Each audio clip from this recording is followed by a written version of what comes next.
All right. Hey, everybody. Welcome back to the show again. Hope everyone's having a wonderful day today because today is Autism Awareness Month. And joining me today is Quinn Vu here, my sister, who's going to be joining me as we talk about, my childhood and things like that. So, Quinn, before we get started, I was wondering if you can introduce yourself to people out there. I'm a recording artist, songwriter. I'm learning to produce right now. I'm also an actress. Voiceover, film, theater. I've got experience in all those areas. I'm trying to get more. I don't think I have enough, but I think out of all the things I do, I do music more than anything. I would like to be more well-rounded in entertainment in general. So I'm trying to branch out in acting. So yeah, things like that. I also have experience in graphic design. Um I majored in communication at San Francisco State. Go Gators, class of 2018. I actually ended classes in 2017, but then I walked the stage with my friends in 2018. Yeah, because the whole winter semester thing. Um, my brother and I are both very spiritual, so another thing I like to do on the side is I like to do tarot readings for entertainment and clarity. Okay, Quinn, I think to start us off, how old were you when you sort of were aware that I was autistic? Maybe not know the word exactly, but just got an inkling that I was. Right. I honestly don't remember when I learned exactly what autism is.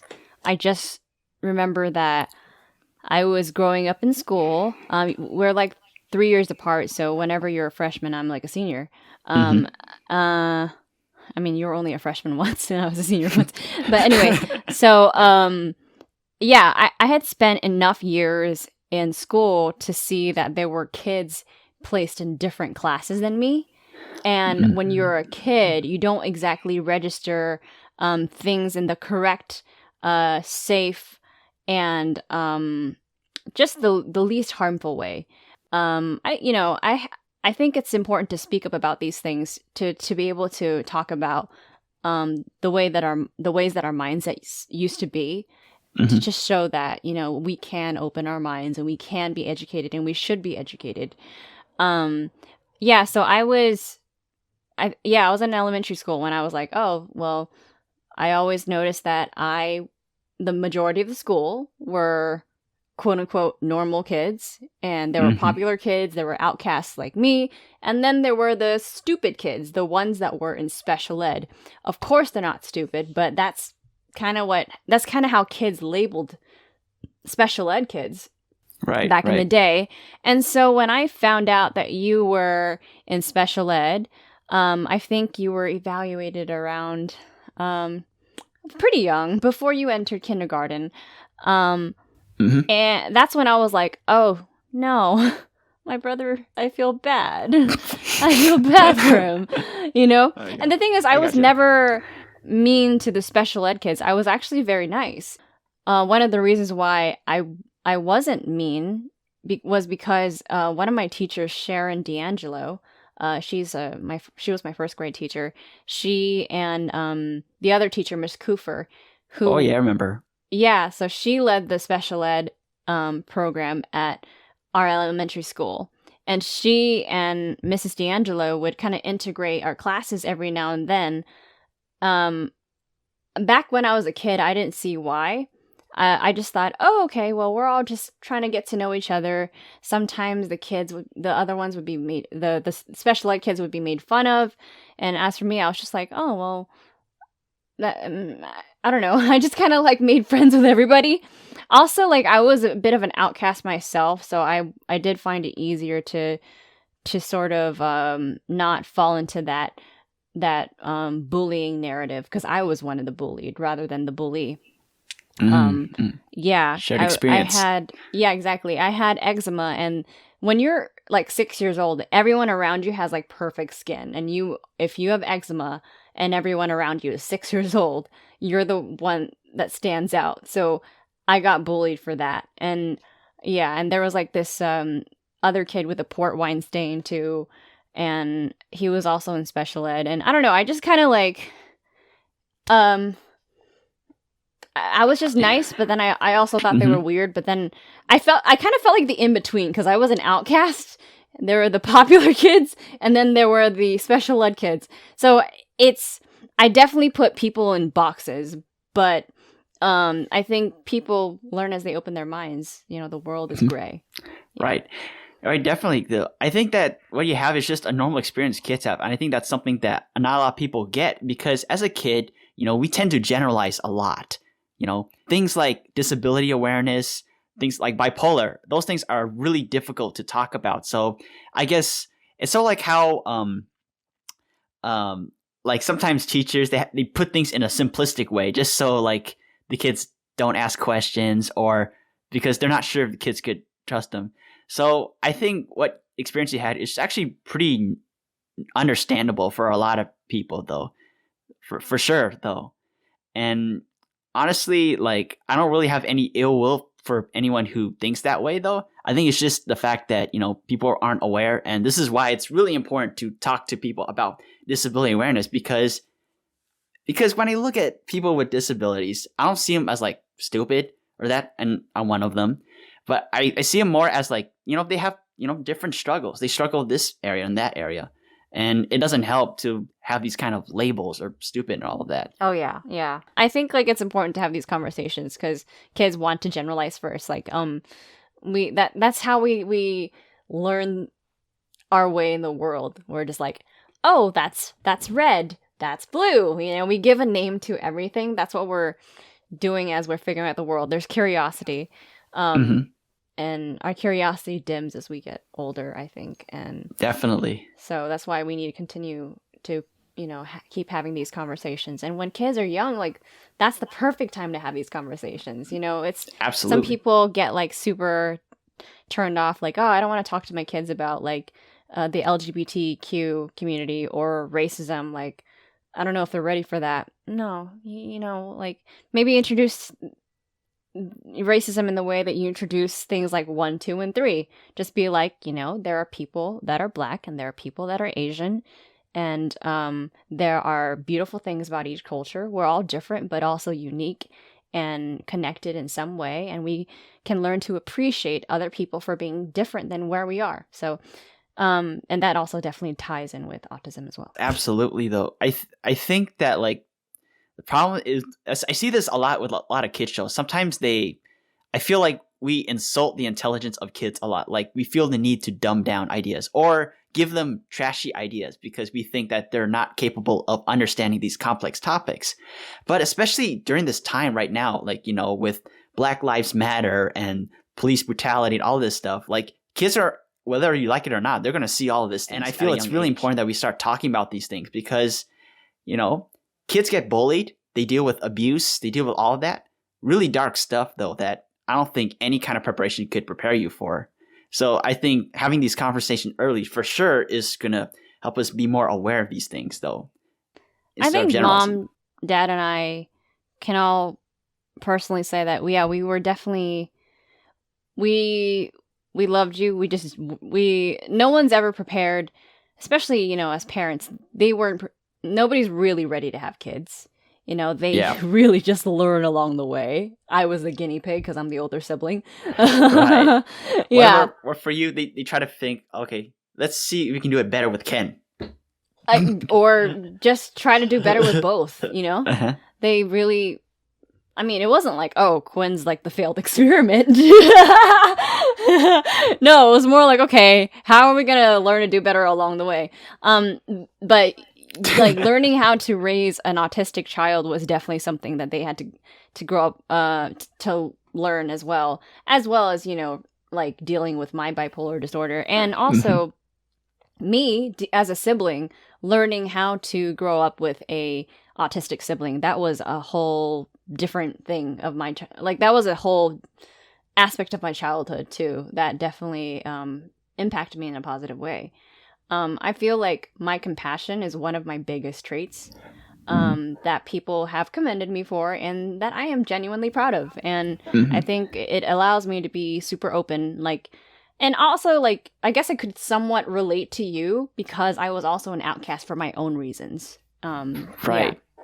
It did test my patience though. Like growing up with you tested my patience a lot. Honestly, I feel the same way with you too, because for you learn how to grow up with autistic sibling. I had to learn how to grow up with a bipolar sibling. So it's almost as if we're both learning the same lesson, but in different forms, different shapes, sizes, all of that stuff. Because yeah. Go ahead. Sorry.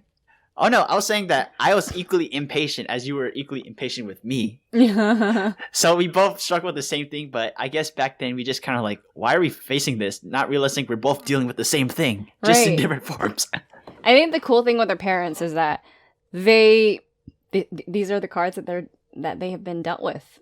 You know, they have a bipolar kid and they have an autistic kid, and all the while they're just kind of, and at the same time, you know, we are fortunate. Both of us are super fortunate that they actually like, you know, pay attention to our mental health. They try to get us the right doctors. They, I don't know. It's like they have to code switch every now and then, and they have to learn how to adapt. Because I remember, like nobody knew I was bipolar until later on. You know. The earliest signs was when I was like 12, and then I got diagnosed like in my early 20s, which is actually kind of late, but also somewhat common for bipolar disorder. But anyway, you were diagnosed at a very young age. So to them, I was a quote unquote normal kid in their words. Nobody here is normal. You know, I feel like everyone comes with their own like set of tricks, if you will. Like struggles. Yeah, like challenges. it's like a magic hat full of tricks. Like, hey, here, you know, like just think of it as blessings instead of like, you know, baggage. Right. So yeah, but because in their mind they're like, oh well, this is what it's like to raise a normal kid. We kind of have to adapt and do things a little bit differently with this one because he has a different learning style. So yeah, so they just kind of they were very good with that, especially mom. Like she did a lot of research, and as for dad, he tried to relate to you in the best way that he could. I mean, they both tried their best, you know. So I think we're so lucky. There are so many people out there with mental health problems, or mental health, like mental disabilities and illnesses, and they just and disorders. You know, whichever one that you want feels comfortable to you. Okay. And like their parents are so not supportive. I know people who their parents are just kind of like, why do you need medicine? You're not crazy, you know? Or are you trying to tell me you're one of those crazy people? You or know? like they make an excuse like, hey, it's all in your head. Like that's the worst that you could tell someone with mental health challenges. Like it's all in your head. Snap out of it. Like that's the worst thing I've heard people say. Yeah. And that's very destructive. That's true. I guess on the other end, when I tell myself it's all in my head, I feel better. You know? So then I just kind of it's like I'm devaluing the crap that my brain talks to me, you know? So sometimes it depends on how you spin Take it. the sting out of it. Yeah. Perspective really takes into account, or you know what I mean? Yeah. Definitely, for sure. I think we're pretty lucky to have parents who really were comforting and supporting, because there's not a lot of parents out there for sure who don't have that kind of support. And a lot of it, sometimes I feel it has to do with some traditional ways of way some parents raise kids, though, or like traditional ways of thinking in regards to mental health. Like you see it often with like, I guess strongly traditional Vietnamese parents and the way they approach mental health. I just recently read a story about how this Korean family and the parents, the moment that they had an autistic kid or someone with a learning disability, there's like this shaming tactic that a bunch of their peers would do on them. Like they think, oh, your family's cursed. You have a child who's this and this and this and that. Or like I even heard like that person's sibling had a boyfriend who broke up with her over that.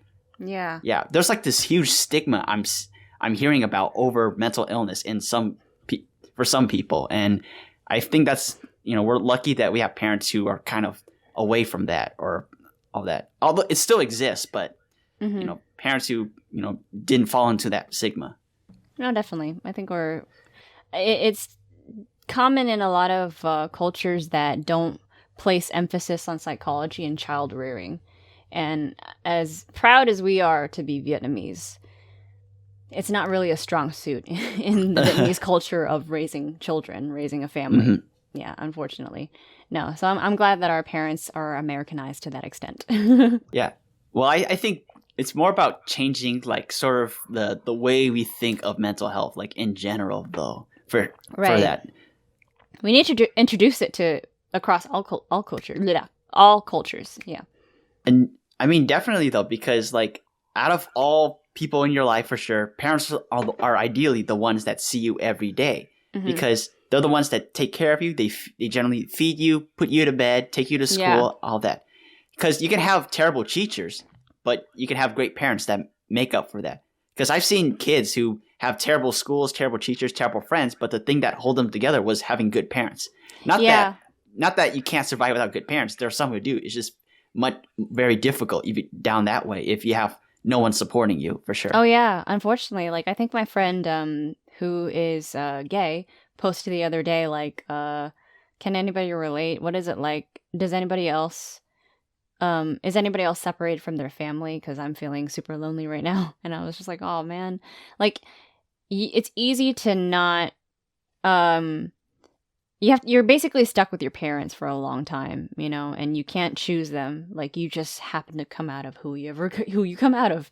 Mhm. But your teachers, you can choose to quit, to leave the school or whatever. You can drop the class.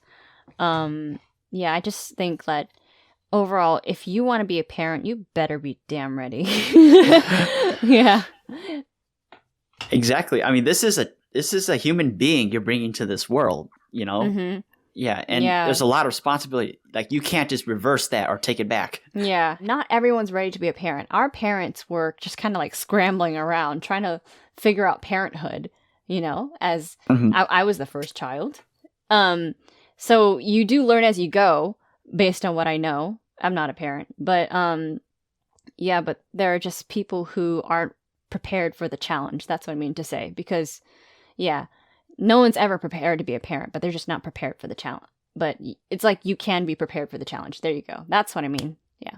Okay, I get what you're saying because even if you're unprepared, like it's still it takes more than just being prepared. Like you have to have the right mindset for it. Yeah. Like, do you have the love, compassion, and patience to figure it out? Yeah. Mm-hmm. And to be accepting no matter what happens. Do you have the love to give? Our mom used to say like parenting is a full-time job that's underrated totally. Oh, So yeah. there's a lot going on yeah. underneath that not a lot of people see. Though. Exactly. Yeah. I feel like I'm like your spiritual therapist, Quinn. Somewhat. Okay. I mean, I feel like I'm that for you too, so we help each other. Yeah. Honestly, dude, let's talk about siblings because like we've always said this to each other where we are so lucky to have each other and we are so lucky that we get along and that you're essentially like one of my best friends. You know? Like some people say like, "Oh, if your mom's your best friend or if your siblings your best friend, you don't really have any real friends. You're lame." I don't give a damn. My brother is my best friend and he grew up cool. You know? Yeah. Honestly, it's not the same for you. I always thought that you were the cool sister. You have all these talents. You could sing. You could play saxophone. You could play this. Like, look at all those instruments you have in your room. Man. You say I play saxophone like I'm Michael Schwartz. I am not a saxophonist. I just press buttons and blow. I'm just saying, like, you're very daring. Like look at all those instruments you tried Sorry, throughout your lifetime. for context, Michael Schwartz is a good friend of mine. Fantastic saxophonist. If you happen to feel inclined to listen to some good sax playing, look up Michael Schwartz Jazz. You will run into his stuff on YouTube, on Instagram, and I think that's it. Yeah. And you won't regret it. Yeah, but no, I think growing up with you, like, definitely taught me a lot. And, like, you ended up becoming one of my best friends, and now I just kick it with you, and you're super cool. And also, you know a lot of my friends, too, so it's like, we're the Vu siblings, and we're chill, you know? One of the things that I really like, I remember you talked earlier about your friends, right? And how I got to know them, and, I felt like just knowing your friends ironically helped me in a way, even though I didn't talk to them very often, because I think back then I had really shit friends to begin with. Like Right. to be frank though, because I guess I was just really alone, and part of it because of the bullying. Other part of it was because I didn't know how to make friends because I was around such, really shitty people Mhm. who kind of gave off the wrong vibe. So I had no idea what a good friend looked like. But Yeah. being around you and you bringing me over, even though I didn't know how to act around with your friends, actually kind of helped me though, because it showed me what good friends look like. Because I'll be honest, out of a lot of people I met, with the exception of some people in high school, I felt like I got a lot more out of my interactions with your friends than with most of the peers I had back then. Mhm. Not that there's wrong with them, but just that I connected more, and it just really gave me a sense of the kind of people I could be hanging out with. Right. You did mention this in a previous Instagram post where autistic people are seen as naive, innocent, or whatever, but you guys are actually not. I think one part of it is, yes, our parents may view you as childlike, but at the same time, you do have some wisdom beyond your years, which is kind of why my like you just bond well with people that are older than you versus people who are younger than you or your age at the time. I mean, at this point, you and I are both in our 20s, and everything just Right. starts to level up or to even out eventually, right? Absolutely. Yeah, because for a while you're my little brother, but I mean, yes, you're my little brother because I'm still gonna call you that because you're younger than me. But Well, I'm still taller than you, Quinn. You can't beat that. whatever. I don't care. I like being short. Whatever. But like I do see you as an equal. Like, yes, I am wiser in different areas, but also at the same time, I'm not gonna talk to you like you're stupid. I know you're smart, and at this point, you and I can have like intelligent conversations. We have things in common. We are best friends. Like you are one of my best friends, and I'm proud to say that my brother is one of my best friends. And Mhm. I think like a huge portion of it was you were just like always falling into not just the wrong crowd, but just the more immature crowds. And a Absolutely. lot of my friends were just older, wiser, and very open-minded to just be like, oh, well, that's Quinn's brother. Let's kick it. He seems cool. Yeah. And yeah, I remember back then when you were super awkward because you didn't know how to interact with people who were older than you. Yeah, they definitely like made you feel a little bit of anxiety, sure, like an apprehensiveness. I remember that. But you really became like super confident, and now they just look at you like, oh, that's Quinn's brother and he's super cool. Yeah, I'm gonna follow him. I'm gonna add him on Facebook or whatever, like they're Yeah. they think you're cool. You are cool. You've always been cool. It's just like you just needed to meet the right people. And of course you have your own set of friends too outside of mine. So yeah. I think back then, I think what happened was I was just going through a huge wall of insecurity that kept me from seeing all of this, though, because I was this constant state of thinking, "Am I good enough for people? Am I good enough?" And Yeah. and it's this kind of thinking that kind of, I guess, I underappreciated your friends, and then I overappreciated people that probably weren't right for me. Yeah, or got over attached to people. Right. And I think that's part of it was because like you saw them every day at school. You saw your set of friends every day at school, and you were just kind of like, well, they're my life. And how do I fit in? Because, like I want to feel like I belong somewhere. Whereas you saw back in the day, you used to see my friends a lot less, and you didn't know this, since that you didn't see them every day. It was just kind of like, oh, older people, they're cool. They're making me feel anxious. How do I interact? I only know how to interact with people who play Yu-Gi-Oh cards and whatever. Not that Yu-Gi-Oh cards are a bad thing or an immature thing. Like adults still play Yu-Gi-Oh cards or whatever. But like, it was just like a different set of people, and I think like you just learned how to. I mean, it's the same thing with me. Like I learned how to code switch as I go through different groups of people in my life. I have these musicians that I talk to and where I'm like, it was good. And then like I have my girls where I'm like, hey guys, let's go shopping or whatever. I don't know. Yeah. Yeah. So I think code switching is an interesting topic for anybody in general, but I'm just curious about the autistic perspective.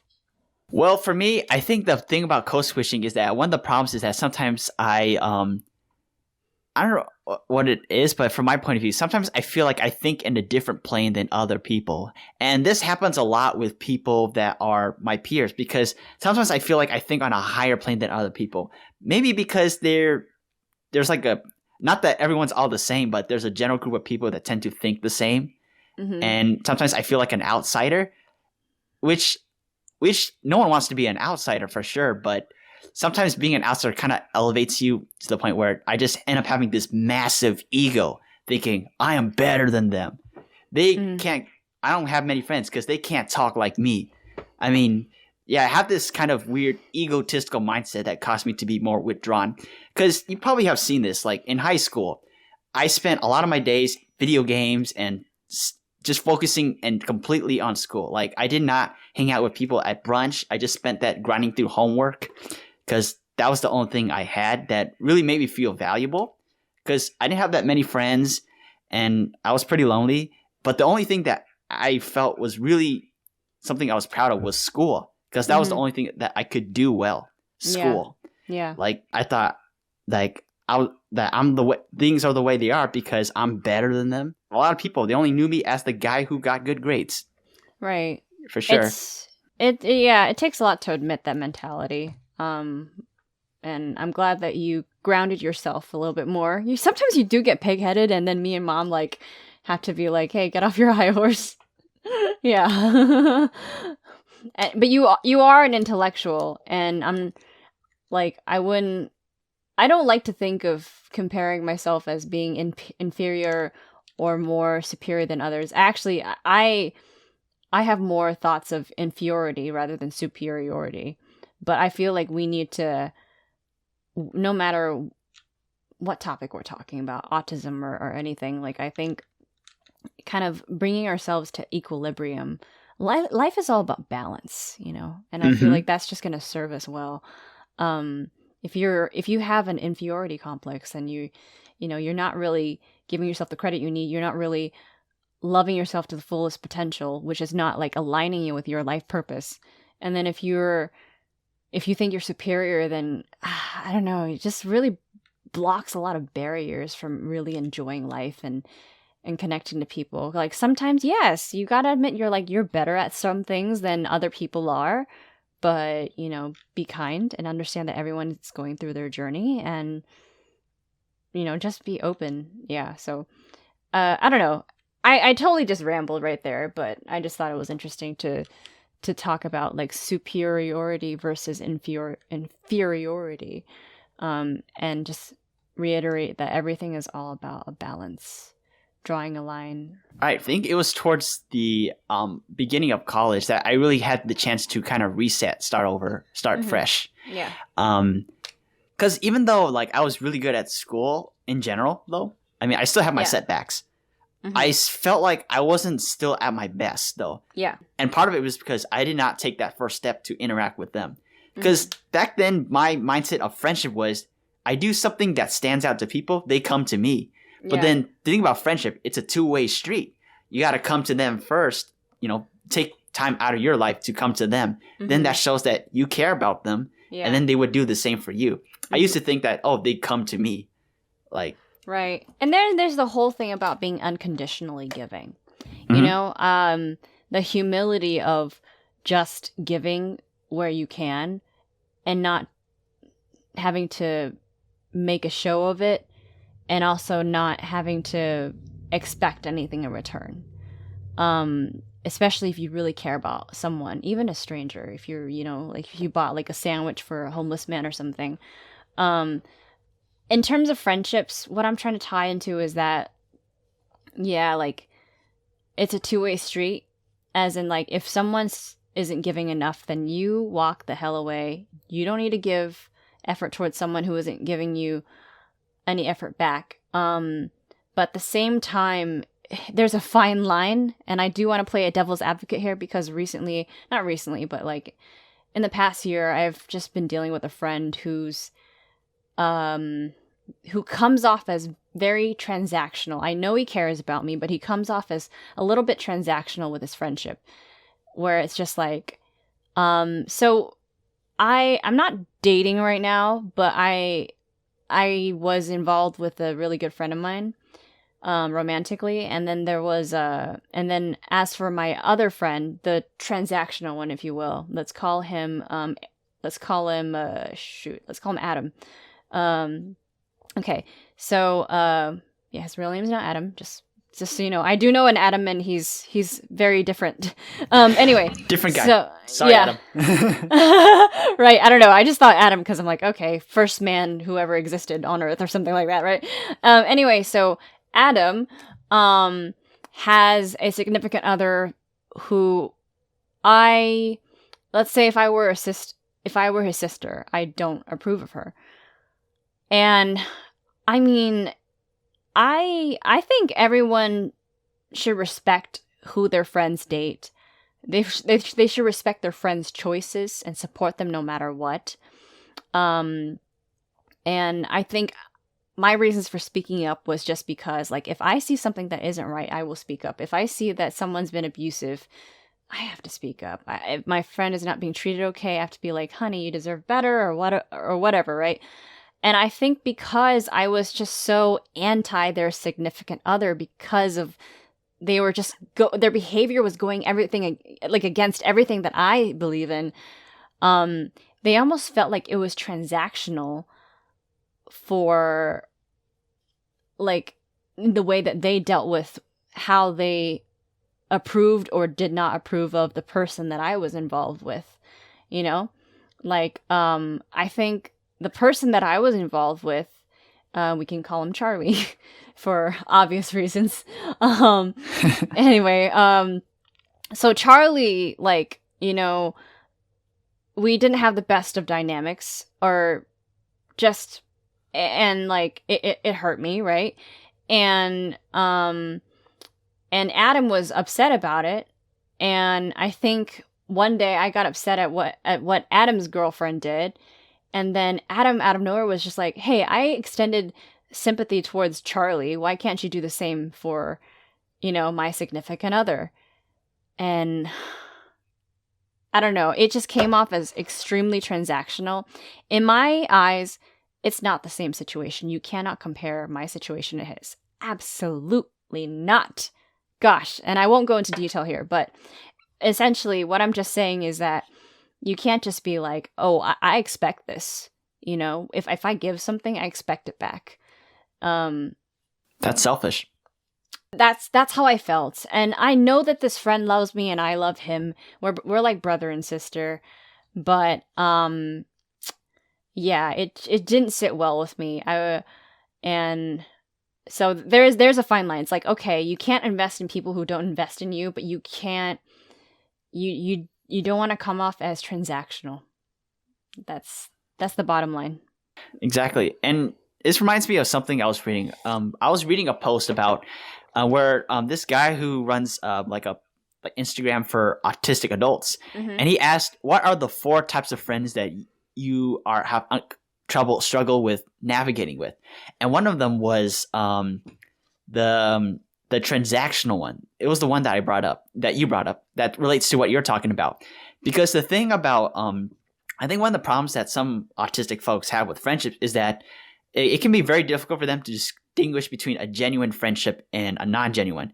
Because sometimes there are people who, sometimes they're very manipulative. Like, they might come in under the auspicious of being like, hey, we're friendly and all that. And that lures people in. And then when really they're just there because they want something from you. Mm-hmm. Or like, sort of like, let's say they play social worker with you. Like, they treat you like some sort of social experiment. Like, they're going to save you, be your savior. Mm-hmm. It's like they have a savior complex. That's another type. Yeah. Where like they're only in it because, you know, they see, oh, you're struggling. I want to save you. Right. Or I want to gain something from it. Yeah. Like, I want to help you, or I want to be there for you because it makes me feel good. It's okay to feel validated and to feel people like feeling needed. They do. You know, that's just a psychological thing. But you again, there's always a fine line to literally everything. Everything in moderation. Yeah, that's exactly. Yeah, you can't do it for personal and selfish gain. You have to think like, okay, is what I'm doing actually helping the other person? If you really, really care about them, you're going to think that. Yeah, you're going to consider that. Mm-hmm.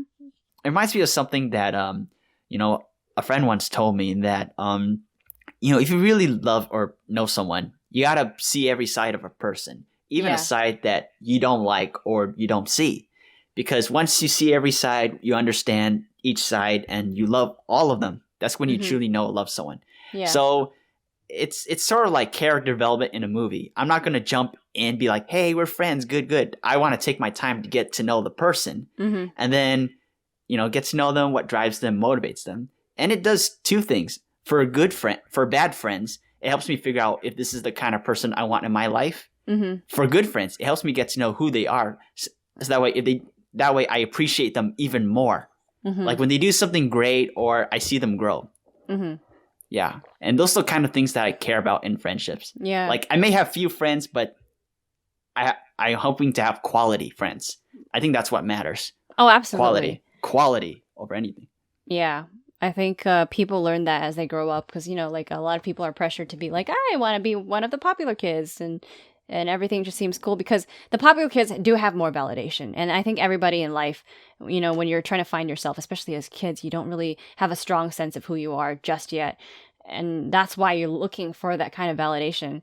But throughout the, you know, throughout the years, you appreciate that the quality of the validation, like the validation that kind of lasts the longest and runs skin deep is the one that you'll take for life, you know, versus the one that's like instant gratification. Like, oh my gosh, I got like 100 likes on Instagram.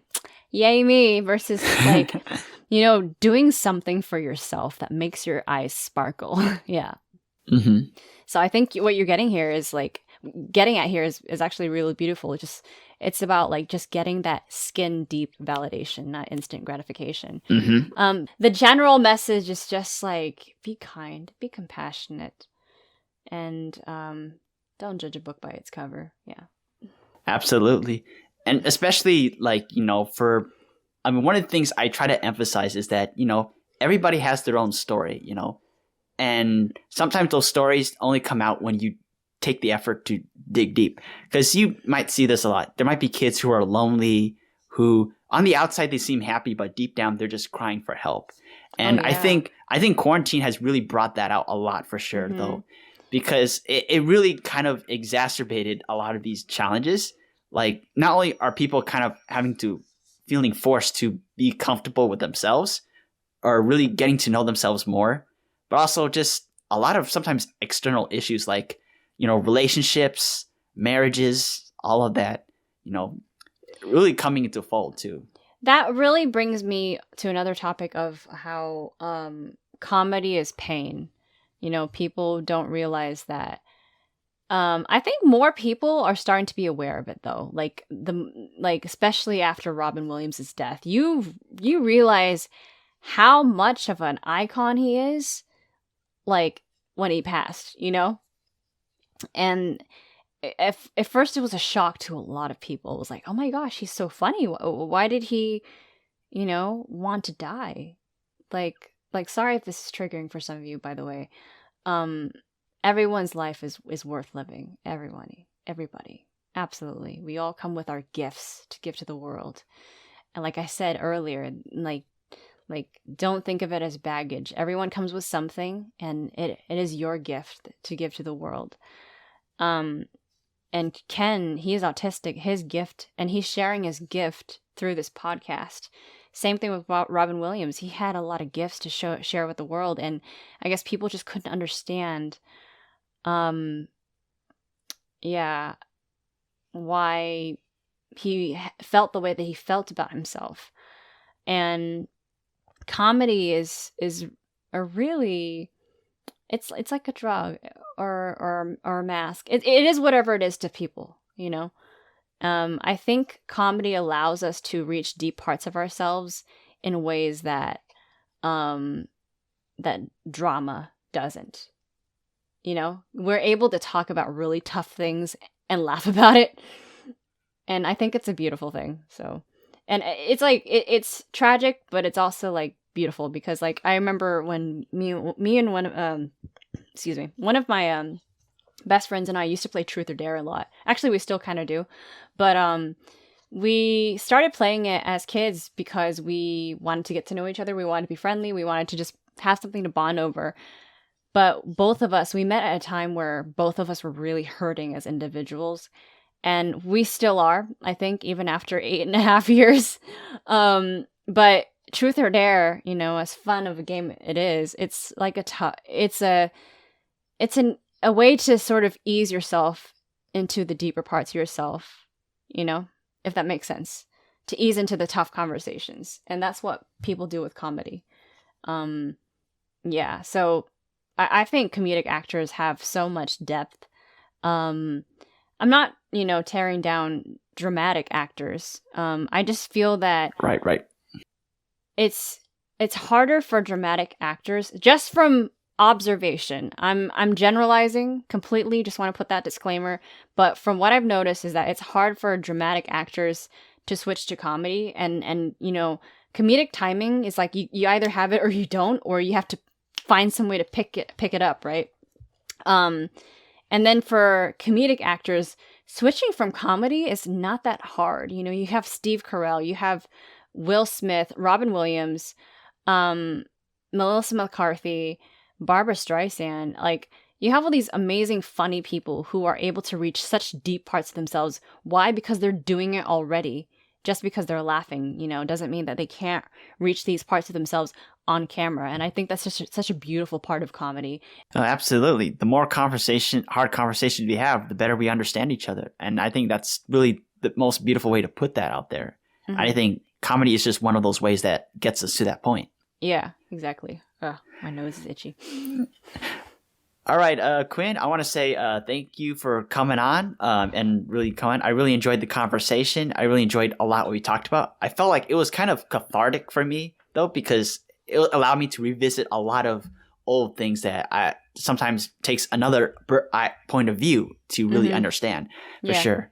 So I want to say thank you for sure. So oh, absolutely. Thank you for having me on this platform. And I know I'm going to be here again because I live with you. Absolutely. We're quarantined together. You know, we're still going to be here. You know? Okay. Thank you guys for listening. If you guys want to follow Quinn on Instagram, it's at Quinn Mariah.